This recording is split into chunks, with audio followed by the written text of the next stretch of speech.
हिंदी कार्यक्रम के श्रोताओं को सत्यानंद का नमस्कार। आज के कार्यक्रम में आपका बहुत बहुत स्वागत। श्रोताओं, हमारे यहाँ जितने उत्साह से पर्वों और त्योहारों को मनाने की परंपरा है, उसी भांति विभिन्न महत्वपूर्ण दिवसों को भी उसी उत्साह से मनाया जाता है। पर्व और त्योहार जहाँ धर्म और संस्कृति से जुड़े होते हैं, उन्हें मनाते हुए हम अपनी आस्था का प्रदर्शन करते हैं। वहीं दिवसों को याद रखकर उस दिवस की सार्थकता का और उसकी व्यवहारिकता और आवश्यकता का प्रदर्शन किया जाता है। हालांकि हमारी बुद्धिमत्ता या मूर्खता हमारे जीवन को प्रतिदिन या प्रतिक्षण प्रभावित करती है, फिर भी मूर्खता को लेकर हमने अप्रैल माह का एक दिन तय कर रखा है, 1 अप्रैल। इसी परिप्रेक्ष्य में आज हम आपको एक व्यंग्य रचना सुनवाने जा रहे हैं। व्यंग्य रचनाकार हैं सूर्य कुमार पांडे और रचना का विषय है मूरख ढूंढन मैं चला, मूरख मिला न कोई। 1 अप्रैल को सवेरे सवेरे आ गए मिलने एक परम मूर्ख मित्र मेरे। नाम कालिदास, हमें लगे उदास। मूर्खताओं पर छिड़ गई बहस, हमें भी आने लगा रस। हमने उन्हें लगभग छेड़ते हुए कहा, बताइए श्रीमान, इस दुनिया में बड़ा कौन है, मूर्ख या विद्वान? मित्र बोले, इसका बड़ा ही सस्ता, सरल और आसान समाधान है। जो विद्वान अपने आप को विद्वान समझे वह सबसे बड़ा मूर्ख है, और जो मूर्ख स्वयं को मूर्ख समझे वही सबसे बड़ा विद्वान है। मूर्ख वास्तव में बड़ा है। इसका स्पष्ट उदाहरण यह पाया जाता है कि विद्वान का कोई दिन नहीं होता है, जबकि साल में एक दिन मूर्ख दिवस अवश्य मनाया जाता है। इसीलिए मूर्ख महान है, इस दुनिया की शान है। मूर्खों को शीश झुकाते विश्व के समस्त ज्ञान हैं, मूर्खों को मिलते सारे सम्मान हैं। विद्वान का क्या है, विद्वान 365 दिन विद्वता झाड़ता है। क्या ही मूर्खता है कि एक विद्वान ही विद्वान को पछाड़ता है, जबकि एक मूर्ख दूसरे मूर्ख से रखता बुद्धिमानी का नाता है। मूर्ख किसी मूर्ख को कभी मूर्ख नहीं बनाता है। मूर्ख तो आखिर मूर्ख है, उसके पास मूर्खता के सिवा है ही क्या। इस नाते विद्वान उसका क्या बिगाड़ सकता है। लेकिन अगर मूर्ख चाहे तो वह किसी भी विद्वान को पछाड़ सकता है, चौतरफा घेर सकता है। विद्वान लाख बुद्धिमानी करे, मूर्ख का एक मूर्खता भरा काम उसके सारे किए धरे पर पानी फेर सकता है। कुछ मूर्ख ऐसे हैं, कुछ वैसे हैं, कुछ ऐसे वैसे हैं, कुछ न जाने कैसे कैसे हैं। इस दुनिया में हर कोई पैदाइश के वक्त से ही मूर्खताएं करने में जुट जाता है और अंत समय तक मूर्खताएं करता हुआ पूर्णतया लुट जाता है। अब इन कवियों को ही लीजिए। हजारों कवि सम्मेलनों में लाखों श्रोताओं को मूर्ख बनाने में इनका अप्रतिम योगदान है। कई कवियों के पास तो इस धंधे का विश्व कीर्तिमान है। लोग बाग इनकी मूर्खताओं पर हंसते हैं, तालियां पीटते हैं, ठहाके लगाते हैं। माला और माल दोनों के ही जरिए आयोजक प्रायोजक इन्हें सिर आंखों पर बैठाते हैं। तालियों की भीड़ में साहित्य अकेला खड़ा रो रहा है। आजकल कविता के मंच पर ऐसा ही मूर्खता भरा कार्य हो रहा है। अब व्यंग्य सुनिएगा कि मूर्ख आबादी बढ़ा रहे हैं, पर्यावरण को सूली पर चढ़ा रहे हैं। मूर्ख आतंकवाद के बीज बो रहे हैं, दंगों की फसलें उगा रहे हैं, और हम परम मूर्ख हैं जो इन मूर्खों को रोक तक नहीं पा रहे हैं। अभी जारी थी हमारी बहस, तभी एक मूर्खाधिराज की कॉल आई। बोले, क्या हो रहा है? मैंने कहा, मूर्ख दिवस पर बहस निपटा कर मैं और कालिदास जी एक मूर्ख संगोष्ठी में जा रहे हैं।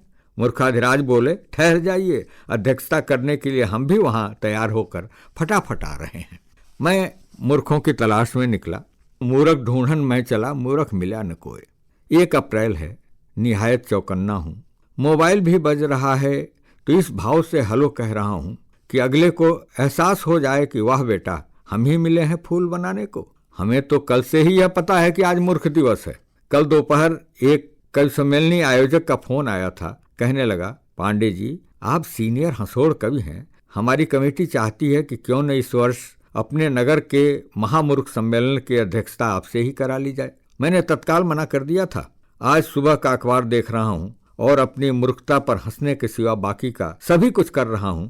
समाचार इस प्रकार प्रकाशित है, आयोजकों ने मेरा विकल्प तलाश लिया है। नगर के ही एक नंबर 1 व्यक्ति से उस महामूर्ख सम्मेलन की अध्यक्षता कराई जा रही है।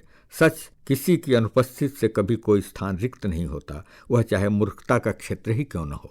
मैं तत्काल फोन करता हूं, अखबार के संपादक मित्र को अपनी कुंठा जताता हूं।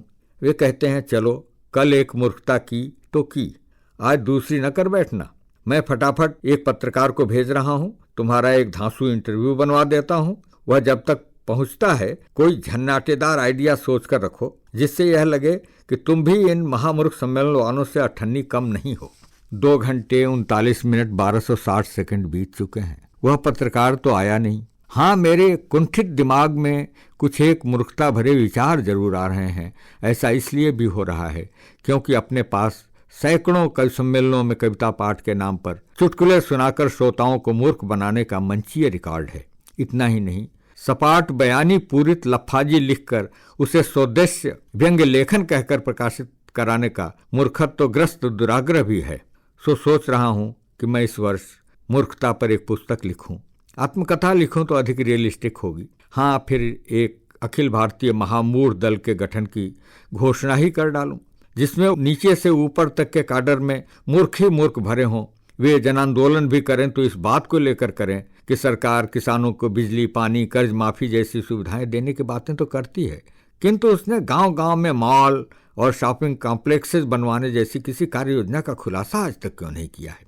फिर सोचता हूं मैं ऐसा भी तो कर सकता हूं कि देश के आतंकवादियों, अलगाववादियों की सम्मिलित रैली प्लान करूं, माओवादियों, नक्सलियों, माफियाओं वगैरह को भी विशेष आमंत्रण पत्रिकाएं भेजूं और यह तलाशने का प्रयत्न करूं कि इनके मूर्खता मिश्रित कुकर्मों की काट के लिए कैसी फुलिश रणनीति तैयार की जा सकती है। मैं इस वक्त और भी बहुत सारी न जाने कितनी न बताए जाने योग्य बातें सोचता जा रहा हूं। वह पत्रकार अभी तक नमूदार नहीं हुआ है। उसका साक्षात्कारी चेहरा सतत आंखों के सामने मंडरा रहा है। मैंने बेचैनी में संपादक मित्र को फोन लगा दिया है। वे कह रहे हैं, कैसा इंटरव्यू? अंतर्राष्ट्रीय मूर्ख दिवस पर ऐसी टुच्ची आकांक्षा आप सरीखे परम विद्वान तथा वरिष्ठ साहित्यकार को शोभा नहीं देती। मूर्ख ढूंढन मैं चला, मूर्ख मिला न कोई, जो दिल देखा अपना, मुझसे बड़ा न कोई। मैंने तो तलाश कर लिया। मेरा आप सभी श्रोताओं से निवेदन है कि आप भी एक बार अपने भीतर झांक कर अवश्य देखें।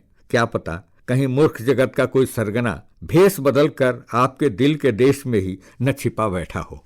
एक हास्य गजल आपको सुनाता हूं।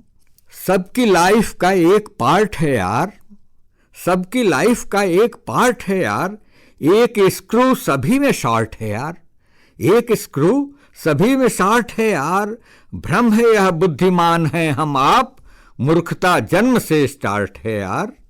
अब सुनिएगा कि इतना पढ़ लिख के भी बना गब्दू, इतना पढ़ लिख के भी बना गब्दू, तुझसे हर आदमी स्मार्ट है यार, खींचते बोझ रहे बैल के बैल, खींचते बोझ रहे बैल के बैल, क्या है लाइफ एक बुलक कार्ट है यार, मूर्ख बन लेना दिल पे मत लेना, मूर्ख बन लेना दिल पे मत लेना, जिंदगी ब्रेन तो या हार्ट है यार, यहाँ जो आया है तो फूल बन के खिलता जा, यहाँ जो आया है तो फूल बन के खिलता जा, यह ठगों वाला एक मार्ट है यार, रोज कोई बना ही जाता है, रोज कोई बना ही जाता है, बन ले यह एक रूटीन चार्ट है यार, बन ले यह एक रूटीन चार्ट है यार, कौन कहता है वह बना ही नहीं, कोई इस बात का दावा नहीं कर सकता कि वह कभी बना न होगा, कौन कहता है वह बना ही नहीं, चाहे कितना भी वो स्मार्ट है यार। अंतिम पंक्तियां इसकी हैं कि मूढ़ बनना भी गूढ़ विद्या है, मूढ़ बनना भी गूढ़ विद्या है, मूर्ख बनना भी एक आर्ट है यार, सबकी लाइफ का एक पार्ट है यार, एक स्क्रू सभी में शॉर्ट है यार, भ्रम है यह बुद्धिमान है हम आप, मूर्खता जन्म से स्टार्ट है यार, इतना पढ़ लिख के भी बना गब्दू, तुझसे हर आदमी स्मार्ट है यार। बहुत बहुत धन्यवाद।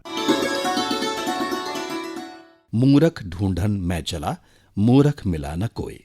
अभी आपने सूर्य कुमार पांडेय की ये व्यंग्य रचना सुनी। कैसा लगा आज का कार्यक्रम आपको हमें जरूर बताइएगा। हमारा ईमेल आईडी है pkldlko@gmail.com। हिंदी कार्यक्रम की प्रस्तुतकर्ता डॉक्टर अनामिका श्रीवास्तव। आज के कार्यक्रम से अब दीजिए विदा। स्वीकार कीजिए सत्यानंद का नमस्कार।